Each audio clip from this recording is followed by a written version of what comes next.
Councillor fined for lying under oath. Now, Harare City Council's Works and Town Planning Chairperson, Councillor Takudzwa Dzumbuno, has been fined US dollars 300 for lying under oath about her academic qualifications before the Commission of Inquiry into the affairs of the city. Now, Councillor Dzumbuno admitted that she falsely claimed to be a holder of a Bachelor of Science Honours degree in Public Administration from the University of Zimbabwe when she previously was testifying before the 5-member commission led by Justice Mafios Chera.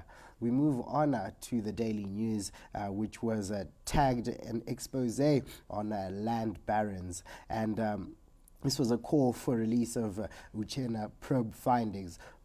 Authorities should make public the findings of a commission which probed the illegal sale of state land so that desperate home seekers are not exploited by land barons. Now, this comes on the backdrop of many of the videos we had been seeing on social media surfacing, particularly from the Belvedere area, which was a suburb which was torn down because of these land barons. Now, members of parliament argued in the August House this week that publicized the findings of Justice Uchena, the Land Commission, would expose land barons and save home seekers rather from losing their properties, including through demolitions. Now, yes, definitely this is a story that has been making the waves with regards to a trending story that we are tracking here on the headliner. But those are just a few of the headlines from the Chronicle, from the Herald, as well as from the Daily News that we did manage to track here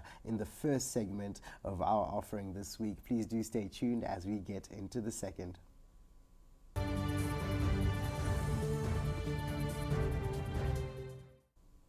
Hello viewers, and welcome back. This is the second segment of the headliner, where we bring all the stories from the front pages of the local press all the way to your television screens. We bring you the real authentic story and we get to hear it from the players themselves. Now in studio, I am joined by Lucy Kuandira Mapfumo, who is of the Traffic and Safety Council of Zimbabwe, Media and Communications Officer once again. Lucy, thank you for staying with us in this important discussion. Thank you for having me. Very important and pertinent time that we are in right now, considering, like we had just alluded to, we are speaking about road crashes, we are speaking about the background of some of these riveting statistics. You mentioned earlier that it's 2,000 on record, road crashes rather, per year. And I mean, if we're going to break that down, you said it could be a village a month.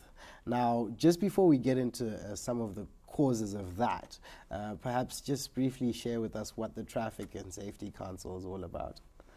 All right, so Traffic Safety Council is a parastatal, like I mentioned. So it's meant to promote road safety in our country through education, through training, through research, through publicity in collaboration with other stakeholders.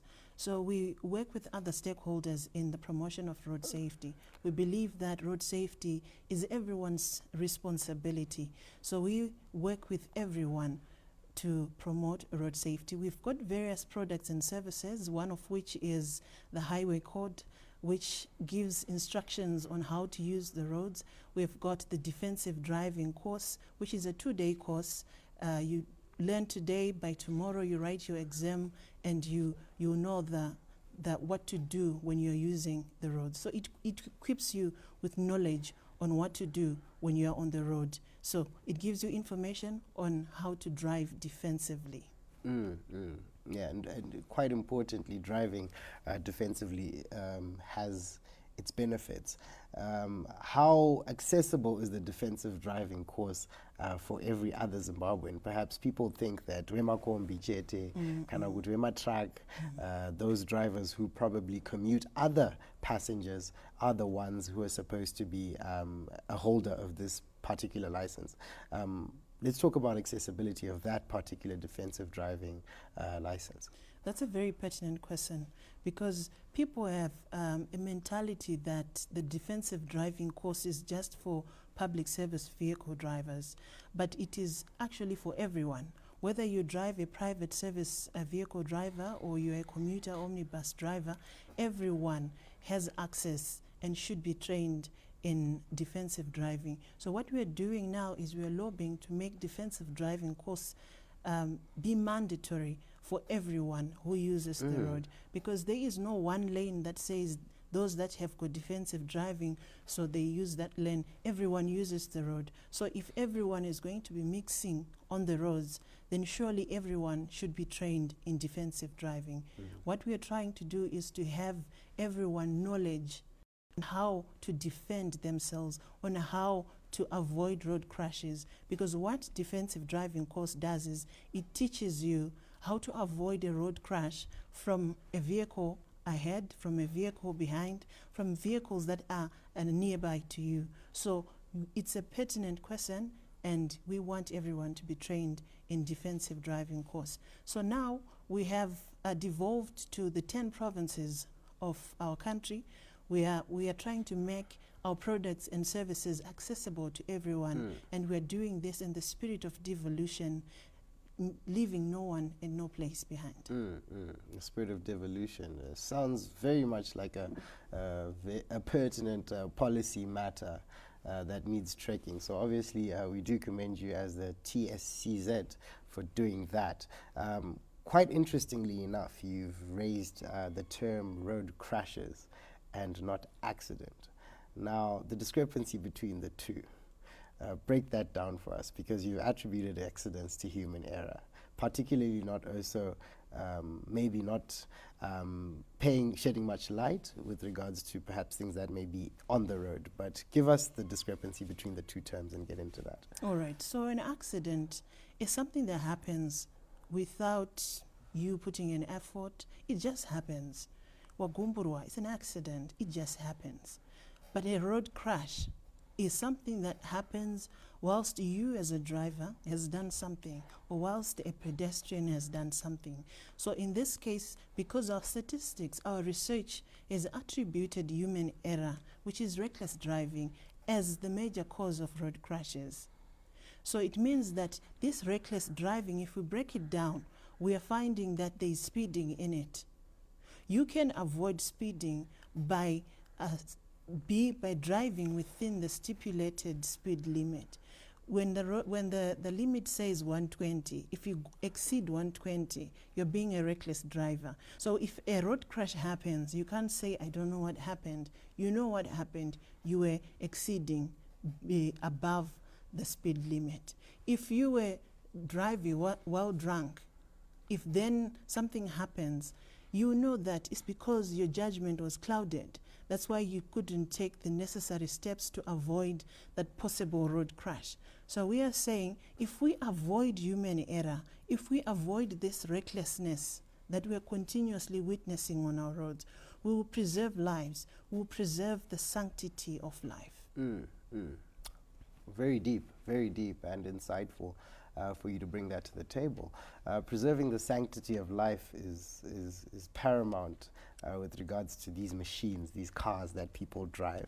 And obviously, yes, things like alcohol impair judgment, things like, funny enough, things like loud music. Yes. They actually affect our drivers, which are things that people don't know. Yes, it's actually distracted driving, which is another form of reckless driving. Because if you're distracted, it means you're not going to focus on the roads. If you are playing too much music, if you're eating. The cell phone? Yeah, the cell phone. If you're using your cell phone, I've noticed these days people take selfies, people take videos. So all of that is distraction. And as a driver, if you are distracted, it means you're not going to focus on the road. You're not going to focus on what other drivers are communicating to you. Because driving is not just you moving your vehicle. There are other people who are using the roads, other road users, that drive while communicating to you. So if you're distracted, it means you won't be able to see what is being communicated to you, and thereby we will have these things that we're calling road crashes. Certainly this conversation is not just for drivers, I do believe. Even pedestrians have a role to play. So for those of our viewers who think that Wanimota Chete are the ones who should be engaged, we are going to be talking about pedestrians and cyclists. But before we do that, we know that we have a season which we are in, which is not just the festive season. Equally, it's also the rainy season. Now, it's an adage. It's actually normalized now. You know, when the rain starts, Zimbabwean drivers all of a sudden become so confused, so dismembered with regards to their thinking patterns, and accidents then just become on a rise. How best can we minimize this during the rainy season? And rather, before you answer that, what is the cause of rainy season vis-a-vis accidents or road crashes?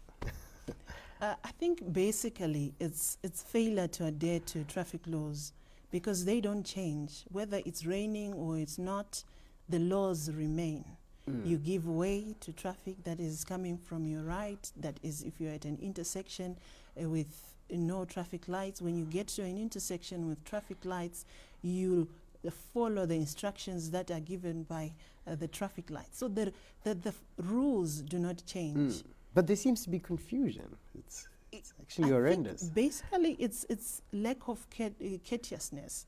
We are not courteous to one another. When it rains, everyone is just thinking to get to their destination without following what has been put in place for us to get to where we are going, where there is a smooth flow of traffic. So basically, I think the reason that is because people tend to throw away the laws, throw away the rules, and that causes a problem. So to mitigate that, let's be courteous on the roads. Let's follow the rules and regulations of the road, and that way we'll have a smooth flow of traffic. I think that's very important. And as we get into the conversation now, for pedestrians, for cyclists, for those who generally use the same roads, what advice or what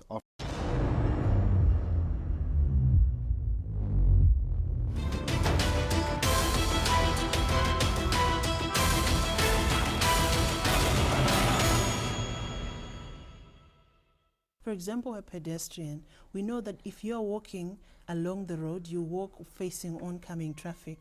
We know that you don't just cross the road at any place anyhow, you cross at designated places. And that way, if you follow these rules, obviously you will not collide into vehicles, and vehicles will also see you. You cross at pedestrian crossing, which means a driver, a well-educated driver, expects to see pedestrians crossing at a pedestrian crossing. So if you're crossing at a place that people do not know, that people cross, jaywalking as they call it. So obviously you may find circumstances that are not okay. So pedestrians have got rules and regulations that they need to follow. The same with cyclists. They should have reflective clothing. Their cycles should be reflective enough. They should also... That's a standing rule. That's a standing rule of the road. Yes. They should also be cycling, wearing helmets. In the event of an emergency, you fall down.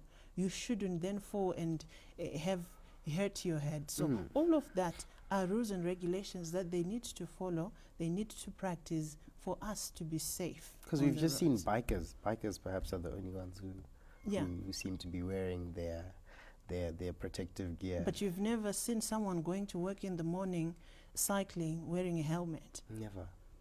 Which means that's where the problem is. That's food for thought. Our cyclists, I hope you've taken note. If you are watching this and you have heard what Lucy has brought to the table, you definitely want to be following this conversation as we get into the third and final segment here on The Headliner with regards to everything to do with your traffic safety as well as your road safety as we are in the beginning of our festive season. You don't want to miss the last part of this conversation. We'll be tackling all things to do with nighttime driving, those who are also going to be going out, which means that you'll be driving at night, also on the road at night. Please do stay tuned. This is The Headliner.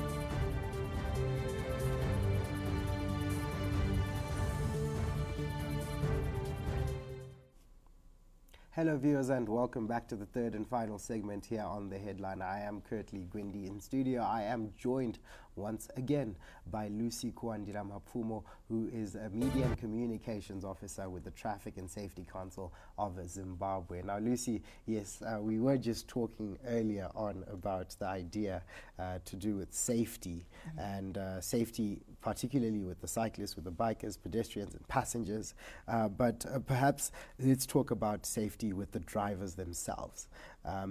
Quite importantly, you know, the idea of wearing a seatbelt, the idea of having certain things within your vehicle that also happen in the event of an accident or to prevent an accident. You know, we talk of things like fire extinguishers, we talk of things like wearing a seatbelt, like I've rightly mentioned. We talk of things like having reflective triangles.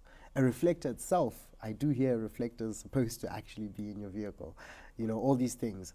How important are these kits or tools, and how much do we adhere as Zimbabweans? All right. I think these are very important tools to have in your vehicle. And you have these in the event of a possible road crash, a possible breakdown. A defensive driver is one who communicates with other drivers. So in the event that there is a breakdown, how are you going to communicate with other drivers? You communicate by placing your triangles, and there should be two, one in front and one at the back, placed 30 to 50 meters away from your vehicle. That way you're communicating with other road users, other drivers, that there is a breakdown here. As you pass, exercise caution.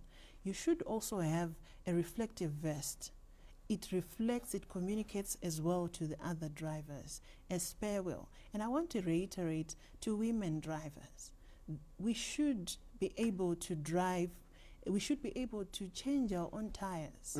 In the event that you have got a breakdown in the middle of the forest. I mean, should you call someone who's in Harare whilst you are in a forest in Masvingo? Yeah. Surely not. So we should invest in personal development, learn these things. You know how to change the tire yourself? I do.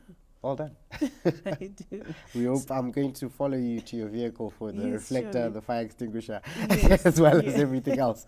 Yes. So we should be empowered enough to know how to do these things. In the event of a possible breakdown, you are not there the entire night, and you don't invite robbers to your place. You just change your tire and you go. So these things are very pertinent, and they are very important to be in your vehicle, and a spare wheel as well. Okay.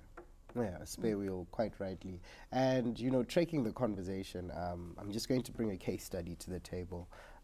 Most recently, you know, by Highland Park, just up the road from our studios, we experienced, or rather we got to witness, even through social media and digital media platforms, where an entire combi, which is perhaps a 15, 16-seater, burning to ashes. And through such simple, I don't know, perhaps it's a mechanical fault or whatever, but reports are saying that the cause of the fire is unknown, but most definitely there was no fire extinguisher within that that combi itself, or anywhere within the vicinity of it. Now, how important is it to move around with a fire extinguisher? There are many examples that I could further cite, but with regards to this, which was quite recent, you know, we are looking at statistics where there's, you know, cars that are literally just burnt to ashes by the side of the road, and sometimes even left abandoned for a very long time. Okay, I think let's start looking at the preventative measures.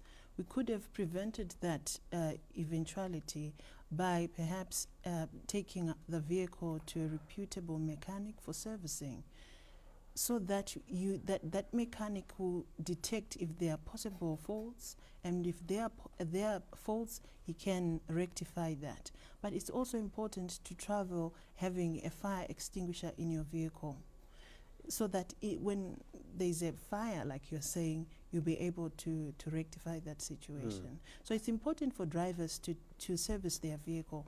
Vehicle maintenance is very important. before embarking on a journey. Say you're going a long distance, this is festive season is upon us, people will be traveling from one place to another, some will be engaging in long distances, but before you even embark on a journey, it's important that you service your vehicle. You check for coolant, you check for oil, are they at recommended levels?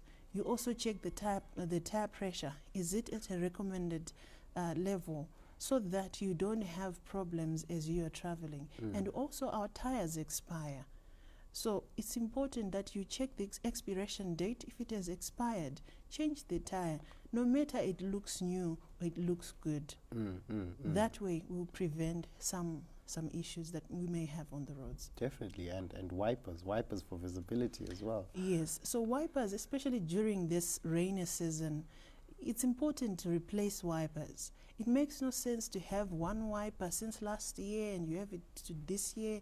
You think of continuing having that same wiper. So if the wipers are old, if they're brittle, change the wipers. They will help you clear your screen as you're traveling. Right. Now let's perhaps wind up the conversation with a favorite part of this segment that I always want to appreciate, which brings into perspective our discussion now, which is night driving. Perhaps night driving is surely an underrated enigma in our society, where we have so many accidents happening at night. Precautions that should be taken, perhaps steps that should also be taken before engaging into night driving. Briefly share on that. Okay. I think we need to agree that night driving is not recommended. It's a dangerous thing to do. So in the event that now you are driving at night and it happens that you're driving at night, surely you should ensure that your lights are functional. Your headlights, your tail lights are functional. That way they communicate to other road users and they also help you to see where you're going. As well, you should also ensure that you do not flash other drivers. I've seen a tendency these days of putting bar lights. I think it's meant to add light to the vehicle. That is dangerous because... And also ambiance to the car. You see. So that is dangerous because the other people, other road users that you'll be facing, the other drivers that you'll be flashing them. And we shouldn't add certain things on the vehicle. I'm sure it's against the law. So we shouldn't add certain things on the vehicle and we should not flash other drivers because if they are flashed, they won't be able to see the road. But the bottom line is we should try by all means to avoid night driving because it is dangerous. And we've got a program called the Livestock Awareness Campaign. So with this program, we are teaching our farmers that they should pen their livestock at night to avoid animal vehicle collisions that happen mostly during the night. So with this program, what we're doing is we're educating farmers and we're also making it aware to drivers that when they're traveling in areas where there are a lot of livestock, cattle, goats, they should be very, very careful and reduce their speed so that they are able to act in time when they see a livestock, a cow or a goat in front of them. So they should anticipate and be able to do that. All right. And like I said, this is very insightful, very important information, which I do feel our viewers are benefiting in a massive way with regards to everything to do with the road and the safety on the road. And more importantly, like I said, very much favorite part where we feel you should give your contribution and perhaps also share with us your parting words when it comes to, agencies in the government, private sector stakeholders, and the civil society, how best they can benefit from you and hear from you as the Media and Communications Officer of the Traffic and Safety Council. Zimbabwe is listening. All right.